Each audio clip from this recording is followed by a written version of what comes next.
আসসালামু আলাইকুম এভরিওয়ান, স্বর্ণাজ কিচেনে আপনাদের স্বাগতম। কেমন আছেন সবাই? আশা করি আল্লাহ তাআলার অশেষ রহমতে সবাই খুব ভালো আছেন।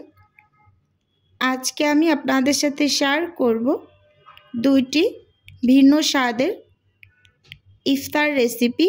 একটি ভিডিওতে এক পিস মুরগির মাংস দিয়ে আমি দুটি মজাদার ইফতার রেসিপি শেয়ার করব। আশা করি আমার আজকের এই ভিডিওটি আপনাদের কাছে ভালো লাগবে।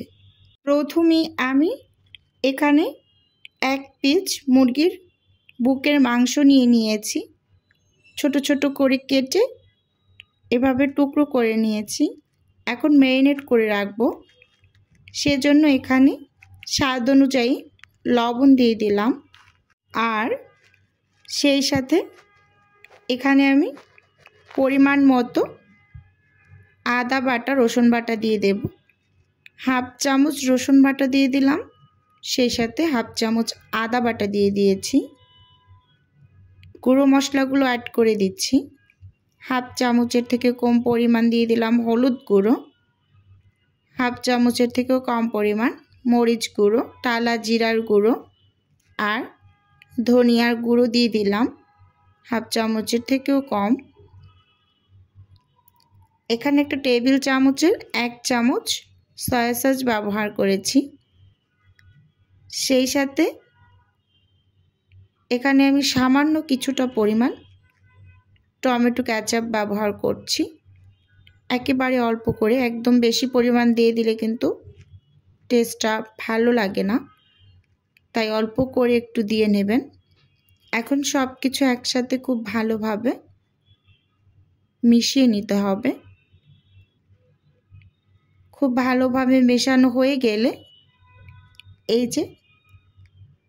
এই সময়টায় আমি উপর থেকে হাফ চামচ গরম মশলার গুঁড়ো দিয়ে দিলাম। এখন খুব ভালোভাবে একসঙ্গে সব কিছু মিশিয়ে নিতে হবে।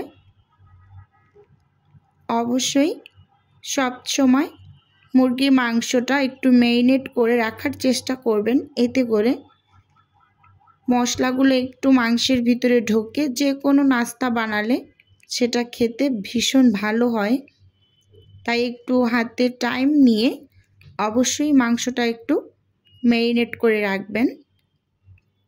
এখন মাংসটাকে আমি একটু রেস্টে রেখে দেব সাইডে। আর এদিকে আমি নাস্তা তৈরি করার জন্য একটা ব্যাটার রেডি করে নেব। সেজন্য একটা বাটিতে 2 কাপ ময়দা নিয়ে নিচ্ছি। আমি এখানে ময়দাটা ব্যবহার করছি, আপনারা চাইলে কেউ আটা দিয়েও কাজটা করে নিতে পারবেন। স্বাদ অনুযায়ী লবণ দিয়ে দিলাম, সেই সাথে 2 চামচ গুঁড়ো দুধ দিয়ে দিয়েছি আর 1 চামচ চিনি দিয়ে দিলাম। এখন সব উপকরণগুলোকে হ্যান্ড উইক্স দিয়ে খুব ভালোভাবে একটু মিশিয়ে নিতে হবে। খুব ভালোভাবে একটু মিশিয়ে নিয়েছি আমি। এখন এখানে অল্প অল্প পানি অ্যাড করে একটা পাতলা ব্যাটার তৈরি করে নেব। যেহেতু আমি রোল তৈরি করব, চিকেন রোল, সেজন্য ব্যাটারটা অবশ্যই পাতলা হতে হবে। যেহেতু শিটগুলো আগে বানাবো, পাতলা পাতলা করে কিন্তু শিটগুলো তৈরি করতে হবে চিকেন রোলের। আমি একসাথে পানি ব্যবহার করে আপনাদের পানির পরিমাপটা বলে দিচ্ছি যে আসলে এখানে কতটুকু পানি আমার লেগেছে। এই ব্যাটারটা তৈরি করতে আমার হাফ লিটার পানি লেগেছে। আমি একটা পানির পটে হাফ লিটারের 1 বোতল পানি নিয়েছি, পুরোটাই কিন্তু লেগে গিয়েছে, দেখতেই পাচ্ছেন। খুব সুন্দরভাবে কিন্তু ব্যাটারটা রেডি করে নিয়েছি। আমি যে আরেকটা নাস্তা তৈরি করব পাউরুটি দিয়ে, সেটা এখানে পাউরুটির মাঝখান থেকে গ্লাসের সাহায্যে রুটিগুলোকে একটু কেটে নিয়েছি। এখন যে ম্যারিনেট করা মাংসটা আমি রেস্টে রেখেছিলাম সেটা ভেজে নেব। সেজন্য চুলোতে একটা প্যান বসিয়ে দিয়েছি আর সেই সাথে চুলোটা অন করে নিয়েছি। প্যানের মাঝে আমি এখানে 4 টেবিল চামচের মতো হবে তেল দিয়ে দিয়েছি। এখন তেলটাকে একটু ভালোভাবে গরম হতে দিচ্ছি। অবশ্যই তেলটা একটু গরম করে নেবেন ভালোভাবে।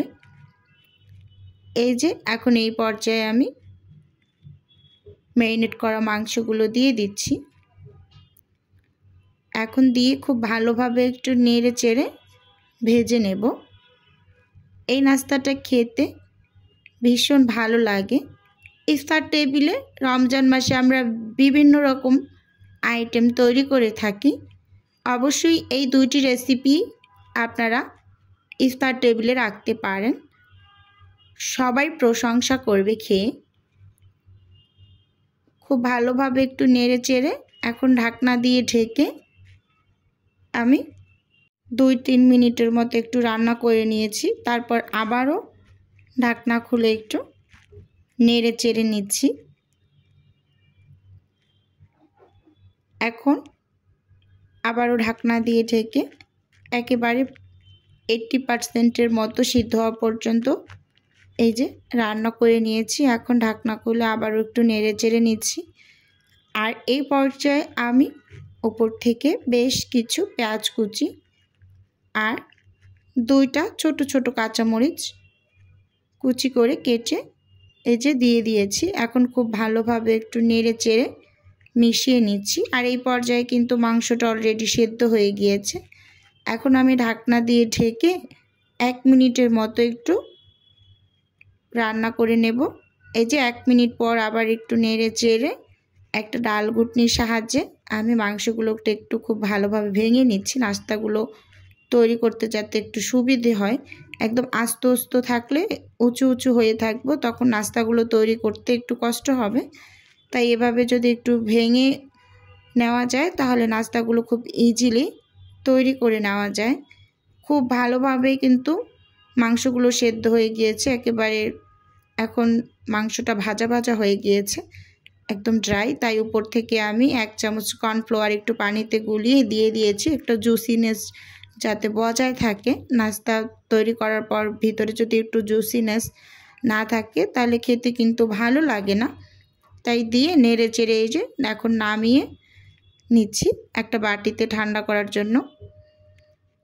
আর এপাশে যে ব্যাটারটা আমি রেডি করে রেখেছিলাম এখন সেটা নিয়ে নিলাম। চুলোতে একটা প্যান বসিয়ে দিয়েছি, একটা টিস্যুতে কিছুটা পরিমাণ তেল লাগিয়ে প্যানটাকে খুব ভালোভাবে একটু মুছে নিয়েছি। এখন একটা চামচের সাহায্যে আমি বেশ কিছুটা পরিমাণ প্যানের ভিতরে দিয়ে এভাবে যে ঘুরিয়ে ঘুরিয়ে আমি শীটগুলো তৈরি করে নিচ্ছি।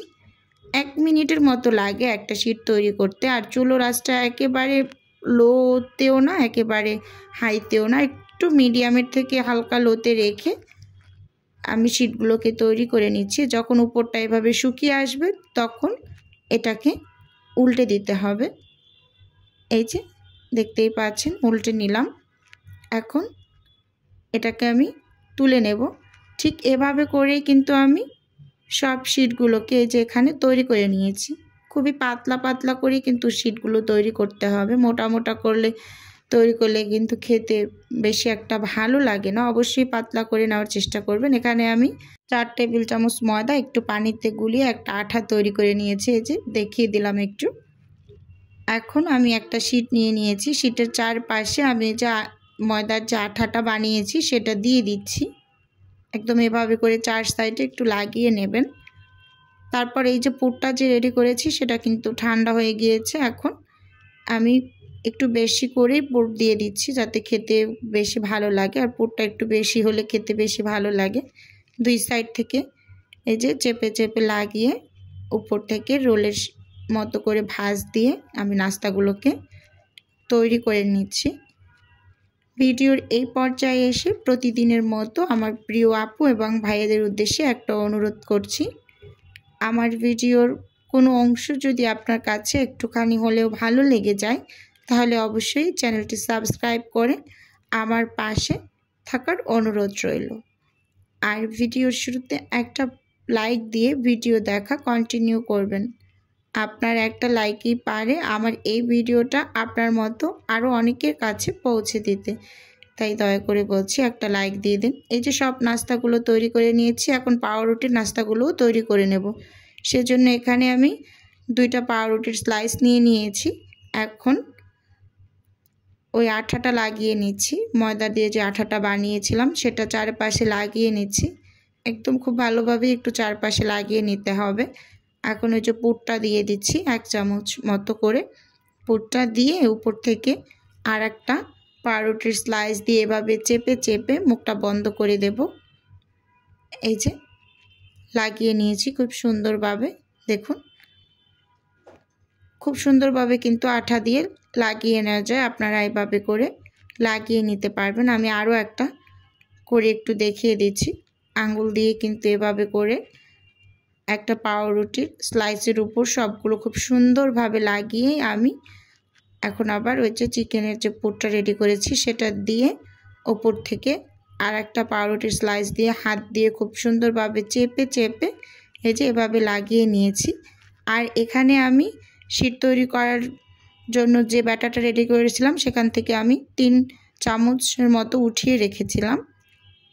আর এখানে কিছু ব্রেড গাম আমি অফ ক্যামেরাতে তৈরি করে নিয়েছি পাউরুটি দিয়ে। ওই যে পাউরুটি কেটেছি তার মানে 5টা যে বাকি ছিল সেগুলো দিয়ে তৈরি করে নিয়েছি। এখন আমি এগুলোকে ব্রেড গামে গড়িয়ে নেব। রোলগুলোকে আগে করে নিচ্ছি। প্রথমে আমি ব্যাটারের মাঝে চুবিয়ে তারপরে যে ব্রেড গামের ভিতরে দিয়ে দিচ্ছি, দেখতেই পাচ্ছেন। আর এই নাস্তাটা দেখতে যেমন সুন্দর, খেতে ভীষণ ভালো লাগে। আপনাদের কাছে অনুরোধ রইল আপনারা ইফতার টেবিলে এই রমজানে একবার হলেও এই নাস্তাগুলো একটু বানিয়ে খেয়ে দেখবেন। আশা করি নিরাশ হবেন না, খেতে ভীষণ ভালো লাগে। এখানে আমি আরও একটা দেখিয়ে দিচ্ছি ব্রেড গামের ভিতরে গড়িয়ে। আসলে রমজান মাসে আমরা সবাই খুব ব্যস্ত থাকি, তাই এভাবে একটু নাস্তা তৈরি করে যদি ডিপ ফ্রিজে ফ্রোজেন করে রাখা যায় তাহলে কিন্তু মন্দ হয় না, কাজটা একটু এগিয়ে থাকে। আমি এখন পাউরুটির যে নাস্তাগুলো তৈরি করেছি সেগুলোকেও আমি ব্যাটারের ভিতরে চুবিয়ে এই যে ব্রেড গামে এখন গড়িয়ে নিচ্ছি। ঠিক একইভাবে এই নাস্তাগুলোকে আমি ডিপ ফ্রিজে এখন ফ্রোজেন করে রাখবো। ইফতার টাইমে ঝটপট ভেজে নিতে পারবো। সেজন্য আগেভাগেই কিন্তু আমি এই যে 2টা নাস্তা একসাথে তৈরি করে নিয়েছি একটা পুর দিয়েই। আপনারাও কিন্তু এভাবে করে একটা পুর দিয়ে 2টা 3টা নাস্তা কিন্তু বিভিন্নভাবে তৈরি করে নিতে পারেন। এই যে এখানে আমি আরও একটা করে একটু দেখিয়ে দিচ্ছি।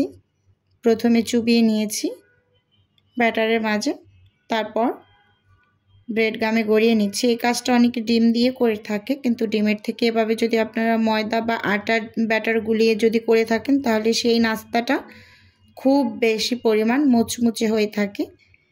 তাই বলছি অবশ্যই ময়দার ভিতরেই একটু চুবিয়ে নেবেন, তাহলে খুব বেশি মুচমুচে হয় নাস্তাটা ভাজার পরে, আর খেতেও খুবই ভালো লাগে। এই যে এখানে আমি এক এক করে কিন্তু সবগুলো নাস্তাই তৈরি করে নিয়েছি, দেখতেই পাচ্ছেন। আজকের ভিডিও এ পর্যন্তই রাখছি। দেখা হবে অন্য কোনো নতুন ভিডিওতে। আল্লাহ হাফেজ। আসসালামু আলাইকুম।